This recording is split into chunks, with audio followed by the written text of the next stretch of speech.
Welcome back to Marketing Champions here on Daily Ad Brief. I'm Howard Walpuff, your host. We're talking about marketing around the country with great marketers. And today we're in Nashville, Tennessee, speaking to Scott Cantrell of Smart Solutions Media. And Scott, welcome to the conversation. Glad to be here. It's an honor to be here, Howard. Thank you all for having me. Well, we appreciate you being here, and we want to talk some marketing with you. So you've been involved in marketing for quite a while. Why don't you give us a sense of how you got started? Sure. As with so many folks in our industry, I think it's an interesting story. I got started in marketing reading a classic copywriting book by Dan Kennedy called The Ultimate Sales Letter, which I think is still in print in its upteenth edition. But a friend of mine gave me that book when I was still in middle school. Actually, I got interested in performing magic. And so I was doing local events, family events, corporate events, and wanted to make that my career. At least at that time, I wanted to make that my career. And so a friend of mine who was mentoring me gave me a copy of that book, and it opened my eyes in terms of what was possible. So I started applying at the beginning, started applying direct response style marketing approaches to booking magic shows of all things. And it worked. So at that point I was like, well, I am sold. I am into this marketing thing. If I can just follow these instructions and do this work and test and then get results and keep that snowball going, I'm going to be a happy camper. So fast forward, I put myself through college doing magic. And then in college, I studied marketing because I had a passion and a love for marketing.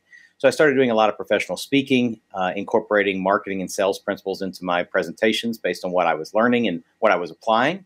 And then after school, while I still stayed, in the entertainment space a little bit, most of my work became professional speaking and consulting. That became a freelance type of practice, which took me into building a consulting firm in a particular niche industry over 10 years. And then just recently, over the last couple of years, I've been back out on my own with Smart Solutions Media, doing a lot of authority style marketing. So it's been a fun, but maybe somewhat unique journey.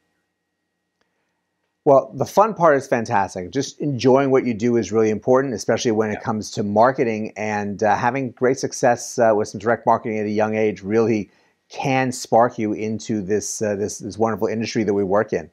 Right. What kind of focuses are you having right now with the clients that you have? What are their biggest needs and how are you addressing them?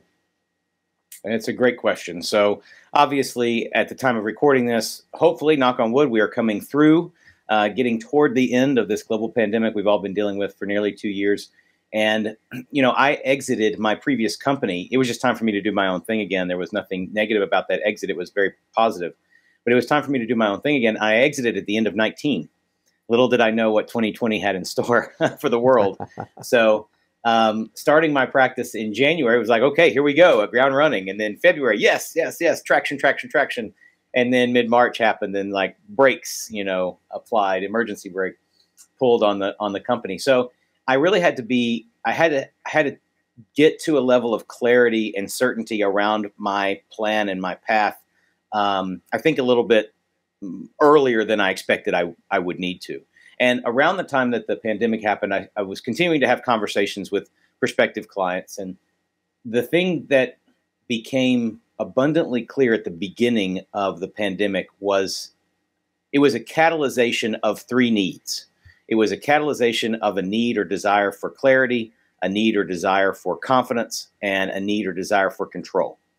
Now, that can be applied to any industry. I was applying it to business development with my clients.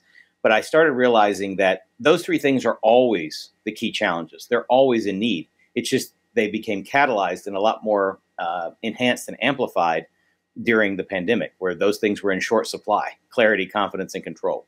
So I started designing marketing programs that would allow my clients, and my clients are generally service professionals or independent professionals, people who are experts in some area, thought leaders, authors, speakers, professional consultants.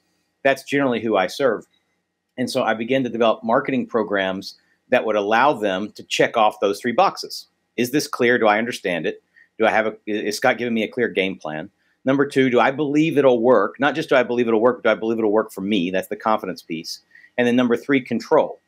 Am I able to control this thing, right? If Scott leaves, am I going to be able to run this? Or do I trust Scott and his team to operate this for me, to control it for me? So how much control over what he's developing will I have? So I developed marketing programs specifically around authority marketing and content-driven marketing, the types of messaging and marketing outreach that everyone here knows about, where we're positioning ourselves as, if not the preeminent option in a particular segment, an authoritative option in a particular segment. So a lot of what I do relates to, delivering value along with content at the same time, focusing on insight, not just information, and then proceduralizing that marketing process. I've never really gotten too far away from my direct response roots.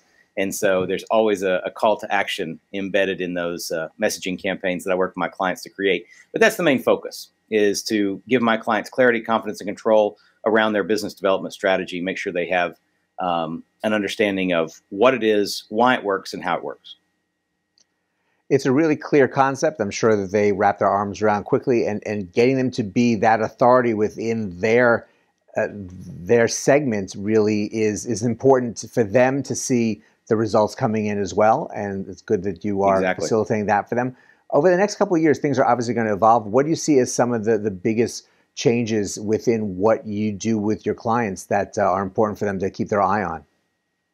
Yeah, no, it's a great question. And I wish I could answer that question with just the most certainty and solidity ever, Howard. But as you well know, and as everybody listening knows, none of us have a crystal ball. With that said, based on what we've seen, even over the last 2 years, I think certain trends it's very obvious to see that certain trends that have been, again, catalyzed or that have occurred over the last 18 to 24 months, many of them are permanent. Many of them are here to stay. So, the way we're recording this right now is virtual, right? Video virtual, audio virtual. I think virtual one-on-ones, virtual meetings, virtual seminars, virtual conferences at a much higher rate than prior to the pandemic. I mean, that is here to stay. People are going to continue to want to, consultants and people in our world are going to want to continue to work more remotely and not have to jet set across the country. At least after the first 4 or 5 years, the sexiness of that tends to wear off. At least it did for me. Doesn't mean I don't like to travel. Doesn't mean I don't like to see people. There'll never be a substitute for in-person conversation and in-person networking. But I think we're going to see less of that. And I think, the opposite side of the coin is an interesting one, because does that mean there won't be any live events? No, I think there will be live events. I think they'll be bigger. I think they'll be more impactful. I think they'll be more multimedia driven. I think they'll probably, as a rule, they'll be more premium. They'll be more expensive. And so I think live events will actually up their game, while at the same time virtual is here to stay and will continue to be ubiquitous, I think, in our world moving forward. So that's one major trend. I think another major trend is just around this evolution that we've seen for a long time. And we can talk about the generation gaps. We can talk about the nature of technology in our society. We can talk about the influence of media and self-created media and self-created content on platforms like Facebook and LinkedIn and Instagram and so forth. But ultimately, I think a higher level of customization is going to continue to play a role.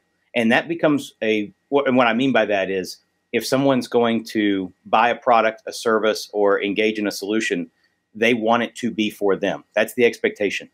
And so it doesn't mean that we have to reinvent the wheel every time we deliver something to somebody, but it does mean that we have to meet them where they are. And that if we do have a productized service, it needs to be adaptable to their specific situation, because I think that's going to be the expectation.